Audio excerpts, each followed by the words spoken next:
오늘 우리에게 주신 하나님의 말씀 말라기서 1장 2절에서 5절 말씀인데요. 사랑과 미움 그리고 에서를 보라라는 제목으로 말씀을 드리려고 합니다.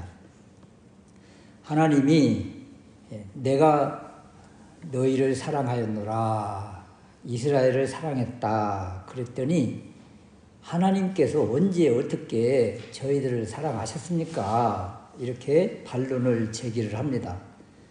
하나님께 이런 반론을 제기한다는 것 자체가 기가 막히고 배은망덕이라는 말이 딱 어울리는 상황이죠. 그럼에도 하나님께서 이스라엘을 이해시키시는데요. 2절 후반절 말씀에 보면 내가 야곱을 사랑하였고 3절에서는 에서는 미워하였다. 그래서 이 말씀 속에서 하나님께서 사랑하시고 미워하신 것이 무엇인가 깨닫는 은혜가 있으시기를 바랍니다. 첫 번째는 야곱을 어떻게 사랑하셨는가? 2절 후반절에 나 여호와가 말하노라, 에서는 야곱의 형이 아니냐, 그러나 내가 야곱을 사랑하였다. 이스라엘 족속의 조상 그 야곱을 끄집어내고 있습니다.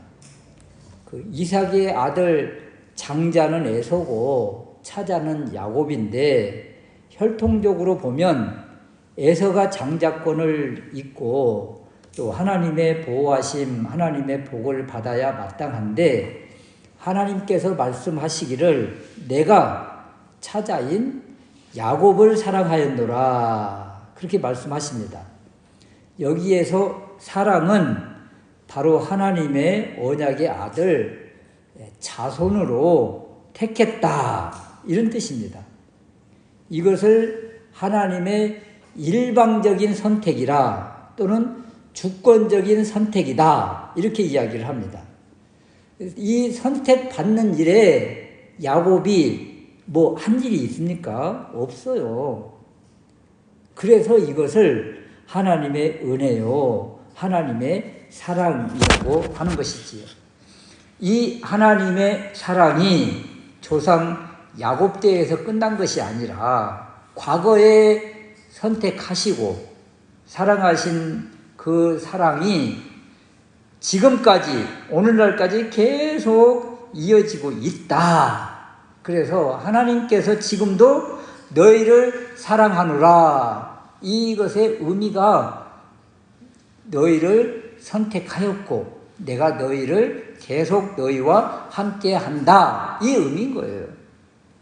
이 사랑을 백성들이 깨닫지 못할 뿐이지 하나님은 여전히 하나님의 눈이 이스라엘 백성들 가운데 그리고 하나님의 손이 그 백성들 머리 위에 여전히 떠나지 않고 계시다. 이런 거죠. 그럼 이 백성이 불손하게도 이렇게 사는 것이 하나님 사랑입니까? 이렇게 반문을 했잖아요. 지금 상황과 환경이 좋지 않은 것, 또 물질적으로 곤핍한 것, 또 삶이 피폐한 것, 가뭄과 기근으로 힘든 것, 이런 것들 하나님의 백성이 하나님의 사랑을 소중히 여기지 아니하고 하나님을 멸시하고 하나님의 말씀을 가볍게 여김으로 자신들이 초래한 것들이잖아요. 이렇게 힘들고 어려운 것들 하나님의 주인 되심을 인정하지 않고 자기가 주인 되어서 자기 생각대로 자기 마음대로 한 결과 이렇게 환경이 좋지 않고 물질적으로 곤핍하고 삶이 피폐하고 가뭄과 기근으로 힘든 것 이런 것들이잖아요.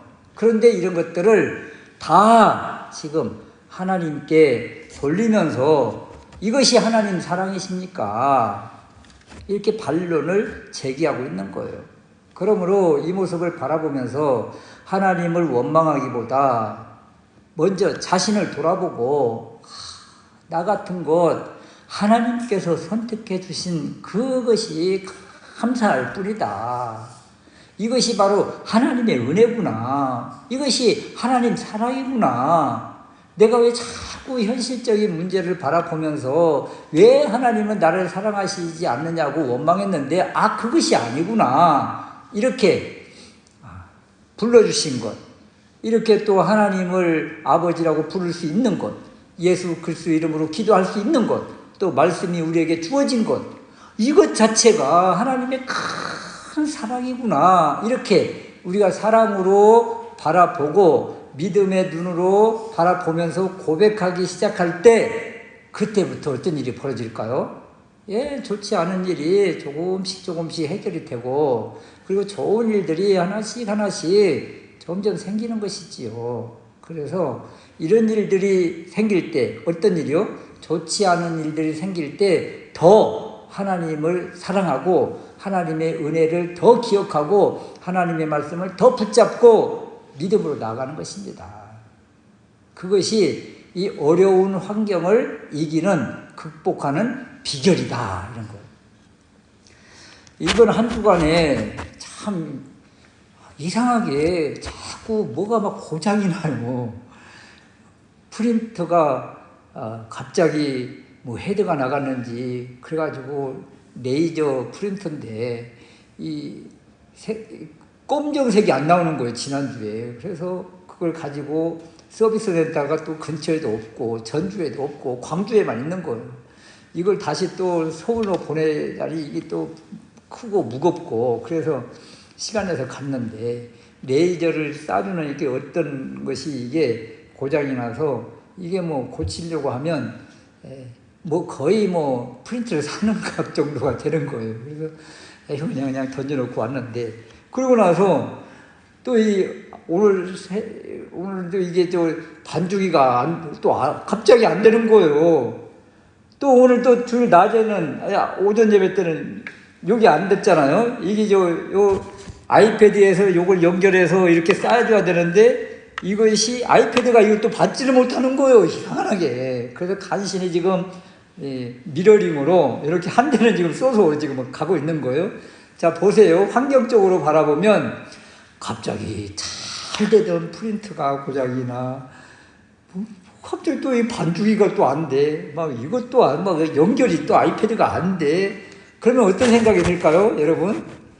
왜 하는 일마다 이렇게 안 되고 고장나고 어렵고, 대체 왜 그래요, 하나님? 지금 돈도 없는데. 그러면서 막 이렇게 원망이 나올 수 있는 그런 환경이라는 거죠.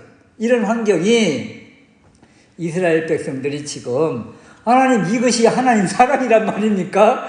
이런 모습과 똑같은 상황이 된 거예요. 그걸 어떻게 해야 된다고 이럴 때, 주님 감사합니다. 그래도 감사해요. 이렇게 하면서 자꾸 이렇게 원망이 나오려고 하는 이것을 무엇으로? 감사로 자꾸 대체를 해야 된다고요. 그럴 때 이런 원망의 이 강도가 점점점 떨어지고, 또 이렇게 문제되는 것들이 없으면 또 그냥 이가 없으면 잇몸으로 먹지 이렇게 하면서 이렇게 생각이 자꾸 이렇게 긍정적으로 바뀌어져 가는 거예요. 그래서 원망과 불평에 앞서 오히려 뭔가 이렇게 자꾸 이렇게 뭐가 이렇게 흐트러진다, 이럴 때는 하나님께 더 집중해갔구나, 더 감사로 나가야 되겠구나, 이렇게 생각을 전환하시기를 바랍니다. 두 번째는요, 에서를 그러면 어떻게 미워하셨는가, 이런 것인데, 3절 말씀에 에서는 미워하였으며, 에서가 장자의 복을 잃어버리고 아버지 이삭 앞에서 막 계속 통곡했던 것을 여러분 아시잖아요. 그래서 장자의 복을 빼앗아간 그 동생 야곱을 죽이려고 막 혈안이 되어서 결국 야곱이 정든 땅 아버지 어머니 품을 떠나서 외갓집으로 피신할 수밖에 없고, 그곳에서 그냥 피나는 고통 고난의 세월을 살고 20년 동안 그 외삼촌에게 착취를 당하고 이런 어려운 생활을 했잖아요.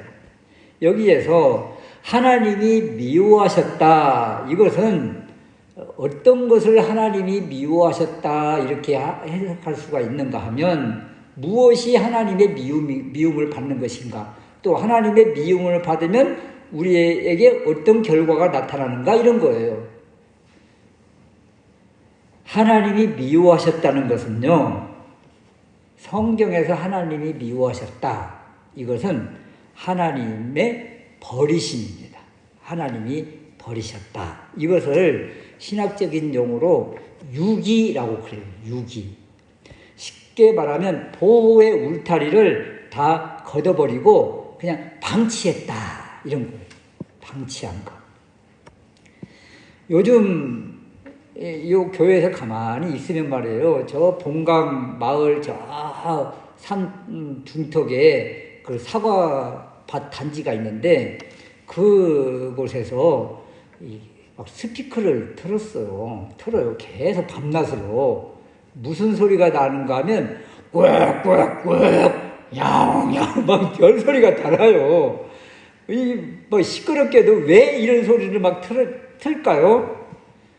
그렇게 틀면 주변에 요 산 주변에 막 멧돼지도 있고 막 고라니도 있고 막 야생 동물들이 많아요. 산짐승들이. 이런 것들이 한번 그 사과밭에 들어가거나 뭐 고구마 밭에 이런 데 들어가면 완전 그냥 흙대밭을 만드는 것입니다. 오죽하면 어떤 분은 그러시더라고요. 그냥 모처럼 벌초하러 그 묘에 갔는데 묘를 완전히 그냥 고랑을 다 타놨대. 묘 전체를 다 고랑을 타놔가지고 그걸에다가 뭐 깨도 심고 벌도 심고 할 정도로 그렇게 그냥 멧돼지들이 그렇게 만들어 놨다는 거예요.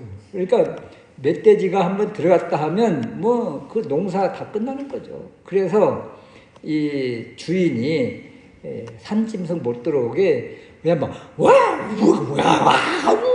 별소리가 다 나요. 이게 밤낮으로 나요, 밤낮으로.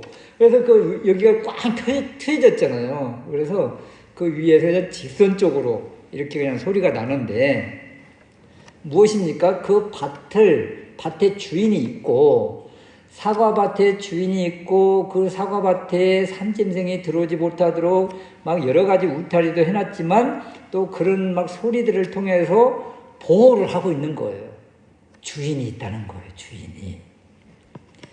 이것은 주인이 그 사과 그 농장을 보호하고 있다. 이런 뜻이고 반대로 보호의 울타리를 다 걷어버리고 이제 지키지도 않고 버려두면 이것을 버려둠, 유기라고 하고 이것을 성경에서는 하나님이 거절했다, 미워했다 이렇게 표현하는 것입니다. 결국 에서를 선택하지 않고 에서의 후손을 하나님께서 버려두니까 어떤 일이 일어나요? 3절 말씀에 그의 삶들은 황무하게 됐다. 황무하게 됐다. 그의 산업을 광야의 실향에게 붙여버렸다. 들짐승에게 그냥 맡겨서 완전 들짐승의 그냥 놀이터가 돼버렸다. 이런 거죠. 사람이 살 수 없고 들짐승이 거주하는 곳이 되었다. 결국 에서의 후손 에돔 족속의 멸망을 말합니다. 그럼에도 이들이 뭐라고 하는 줄 아세요? 이들이 에돔 족속들이 말하기를 떵떵거리면서 하는 말들인데요. 4절 말씀에 우리가 이렇게 무너뜨림을 당하였으나 다시 싸우면 돼. 회복하면 돼. 재건하면 돼. 다시 일어서자. 이렇게 하는 거예요. 여러분 이것이 뭐 굉장한 각오처럼 보이잖아요. 그런데 이것이 바로 교만이에요. 하나님 없는 사람들이 내 힘으로 하면 되지. 내 힘으로 일어서면 돼. 바벨탑 쌓자. 이런 것과 똑같은 모습이에요. 그래서 하나님이 뭐라고 하십니까? 우리 다시 일어서리라. 이렇게 힘을 모아보지만 너희가 다시 싸울지라도 나는 헐리라. 헐어버리겠다. 그냥 버려두겠다. 이런 것입니다. 에돔은 하나님께 기도하지 않고 자신의 힘으로 어떻게든 또 싸우려고 하지만 하나님이 또다시 헐어버리십니다. 이것이 에돔의 교만이고 그리고 결국 에돔은 패망에 이르게 되는 거예요. 이것이 하나님의 사랑을 거둔 모습이에요. 에돔을 보세요. 하나님께서 사랑을 거두시고 하나님이 육이 버려두니까 방치하니까 이렇게 비참한 족속, 패망의 족속이 되지 않았느냐. 반대로 이스라엘 너희는 어떠냐 이런 거죠. 그래도 내가 너희들을 사랑하지 않는 것 같아. 이렇게 지금 에돔을 비교하면서 우리 주님께서 변증해 주시는 거예요. 똑같이 시련과 환난, 어려움 속에 던져질 수 있습니다. 그러나 에돔은 아예 황폐화되어버리고 지상에서 사라져 버렸지만 이스라엘은 어때요? 포로로 끌려갔어도 그곳에서 하나님이 붙들어 주시고 기가 막힌 시련과 아픔과 어려움과 죽음의 위기에 있지만 하나님이 건져주시고, 여러분 다니엘 건져주시잖아요. 사드락과 메삭과 아벳느고 건져주시잖아요. 에스더 모르드게 하나님이 세워주시잖아요. 대적 하만 물리쳐 주시잖아요. 보세요. 하나님이 계속 사랑해 주시고 있다는 사인이요, 증거잖아요. 그런데 사람은 어때요? 눈에 보이는 물질적인 복, 이 현실에 관심이 많아요. 눈에 보이는 성공, 건강, 복으로 하나님 사랑을 자꾸 측정하려고 그럽니다. 이 관점으로 보면 예수님의 제자들, 순교자들 제일 불쌍하죠. 그런데 우리가 관점을 조금만 바꾸면 놀라운 하나님의 손길이 보이는 것입니다. 5절 말씀 보세요. 너희는 목도하고 이르기를 여호와께서는 이스라엘 지경 밖에서 크시다. 하나님 어떤 분이세요? 이스라엘 지경 밖에서 지역을 뛰어넘어 온 열방, 온 세계에 여호와의 영광이 나타나므로 하나님은 크신 분이시다. 이것이 드러나고 있잖아요. 이 말씀, 이 구절을 좋게 해석하면 온 땅에 선포된 하나님의 놀라운 능력, 하나님의 이름, 하나님의 영광 이렇게 볼 수 있지만 속 좁은 마음으로, 지금 이스라엘 백성들 속 좁은 마음처럼 보이잖아요. 말라기 시대 이스라엘 백성들 속 좁은 마음으로 바라보면 하나님 밖에서는 그렇게 대단하시면서 왜 안에서, 집 안에서는 왜 그렇게 안 해주세요? 어떤 한편에서는 이렇게도 볼 수 있는 구절이라는 거예요. 여러분 가장들 보면, 또는 특히 남자들이 이런 분들이 많아요. 밖에서는 엄청나게 인정받고 호인이고 엘리트고 대단한 분이신데 집에 오면 완전 폭군이 돼가지고 막 행세하고 행포하고 그냥 막 온갖 화를 다 쏟아내고 이런 분들이 들어있어요. 특히 의사들 가운데 그런 분들이 들어있다고 그래요. 힘든 수술, 막 중환자 수술하고, 그리고 막 그 한 사람 막 치료해서 살리고, 그 다음에 집에 와가지고는 막 그냥 막 난리를 하시는 분들. 또 목회자 가운데도 또 그런 분이 계셔가지고 어떤 사모님은 그랬다고 그러잖아요. 목사님 아예 그 강단 위에서만 사세요. 강단 위에서는 사랑이 넘치는데 집에서는 안 그래요. 그래가지고 아예 그냥 막 이불을 싸서 강단에 가서 사세요. 이런 분들도 계셨다고 하는데, 여러분 밖에서는 잘 하고 인정받는데 집 안에서 인정받지 못하시는 분들이 가끔 이렇게 이중인격을 가진 사람처럼 이런 분들이 더러 계십니다. 그런데 오늘 이 하나님의 모습을 이스라엘 백성들이 이렇게 바라보는 거예요. 하나님 밖에서는 온 열방을 다스리시고 통치하시고 여호와의 영광을 나타내시면서 왜 우리 안에서, 예루살렘, 우리 이스라엘 지경 안에서는 우리에게 아무 은혜도 주시지 않고 능력도 주시지 않고 우리 이렇게 힘들고 어렵게 이렇게 살게 하시느냐고요. 이렇게 하고 있는 거죠. 밖에서 여호와의 하나님, 또 이스라엘의 하나님, 능력이 많으신데 집 안에 이스라엘 백성에게는 왜 그 능력을 베풀어 주시지 않으십니까? 이 모습이 이렇게 생각하는 것 자체가 하나님을 잘 모르고 또 하나님의 사랑, 하나님의 능력을 잘 모르기 때문에 이런 불만, 이런 불평을 하고 있더라, 이런 것입니다. 먼저 우리 자신을 하나님 앞에서 겸손히 내려놓고 무릎을 꿇고 하나님의 말씀을 무겁게 받아들이면서 하나님을 바라보면 하나님은 그 어디에나 동일하신 분, 이렇게 받아들이게 되는 것이고, 하나님은 차별이 없으시고 변함없으신 분, 이렇게 받아들이고, 어제나 오늘이나 영원토록 동일하신 분 우리 주님이시다, 이렇게 받을 수가 있는 거예요. 내가 왜곡되고 내 눈이 잘못되고 내 마음이 틀어져서 이렇게 하나님을 잘못 생각하는 경우가 많고, 그러면서 오히려 하나님을 이겨먹으려고 달라드는 모습이 되더라. 하나님이 에서를 미워하시고 하나님이 야곱을 선택하셨다. 이것이 하나님 사랑의 증거라는 것입니다. 우리에게 어떻게 적용이 돼요? 물질적으로, 육적으로 또 여러 부분이 힘들고 어려워도 그래도 하나님이 나를 선택하시고 나를 하나님 자녀 삼아주시고 그래도 호흡하고 숨쉬며 이렇게 하나님께 영광 돌릴 수 있는 이 날들을 계속 주신 것, 하나님의 은혜로다, 이렇게 받아들이면 그때부터 어떤 일이 벌어질까요?